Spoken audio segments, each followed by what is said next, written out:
Alors, vous avez parlé de la gestion de l'eau. On est en ligne aussi avec Philippe Rio, le maire de Grigny, dans l'Essonne. Bonjour à vous. Vous êtes aussi le vice-président en charge de l'eau au sein de la collectivité Grand Paris Sud. Vous avez demandé récemment au géant américain Coca-Cola d'arrêter de puiser justement dans les nappes phréatiques.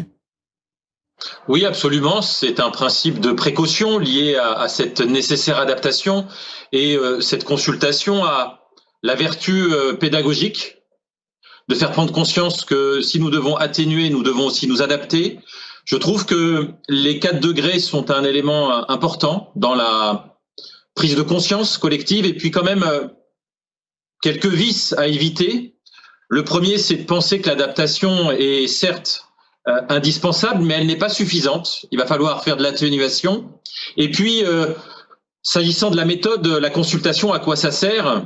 Il faudra faire attention à ce qu'elle ne termine pas comme la Convention citoyenne sur le climat, qui avait des solutions concrètes, pratiques, qui n'ont pas été le choix de ce gouvernement. Donc, les territoires représentent 50% des solutions. Ce n'est pas moi qui le dis, c'est le GIEC.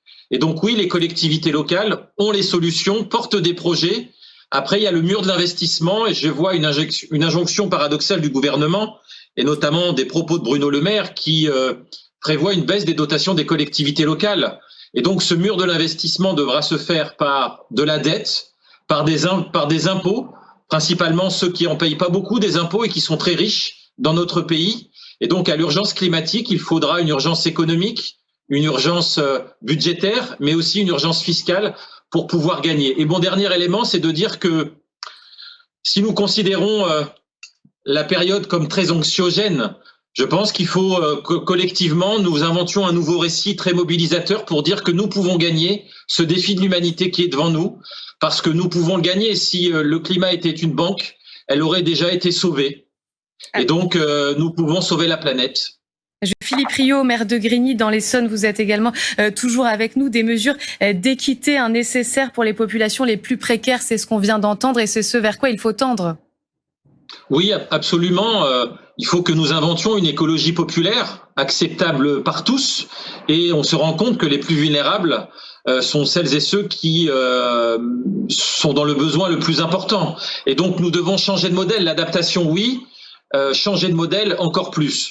Dans les évolutions nécessaires, je pense que nous n'échapperons pas à des plans locaux d'adaptation climatique, des plans départementaux à chaque échelle. Nous savons très bien faire ça, mais il faut que nous soyons plus incités à le faire, même si les territoires n'ont pas attendu, mais il faut que cela devienne de l'obligation des plans locaux à l'adaptation climatique. Et puis quelques outils importants. Je pense par exemple au financement.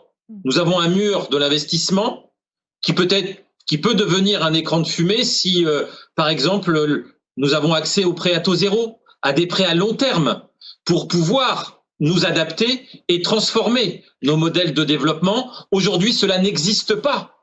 Et nous sommes confrontés, bien évidemment, à l'affaiblissement des dotations et en même temps à des outils budgétaires et financiers qui ne sont pas à nos dispositions. Je rappelle que la Banque centrale européenne se refuse aujourd'hui à donner de l'argent quasiment gratuit aux États et donc aux collectivités locales pour faire cette nécessaire transition écologique. L'autre élément qui est pas important sur la pratique, vous l'avez dit, travaille beaucoup sur la question de l'eau. À Grigny, il y a un projet de géothermie qui existe. Aujourd'hui, il y a un contrat commercial entre un vendeur d'énergie qui alimente avec une énergie carbonée du gaz naturel un grand ensemble de 3500 logements. Je suis en mesure l'année prochaine de le brancher à la géothermie et de faire 70% d'économie de gaz à effet de serre. Je peux faire l'économie de 6500 tonnes de CO2 par an pour les prochaines années. Aujourd'hui, je ne peux pas remplacer le gaz naturel par de la géothermie parce qu'il y a un contrat commercial qui m'oblige à ne le faire qu'en 2019. Et donc, je suis pieds et mains liés par un contrat. Il faut assouplir les règles.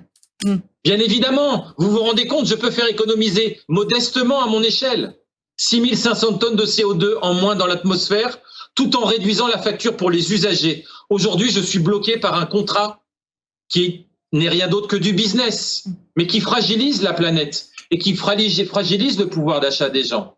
Et donc, il faut pouvoir être en capacité, nous donner collectivement les moyens, lorsque ce changement est possible, faisable et plus économique pour les personnes les plus vulnérables, eh ben, que nous trouvons les moyens, les voies et moyens pour que juridiquement, nous puissions changer de modèle.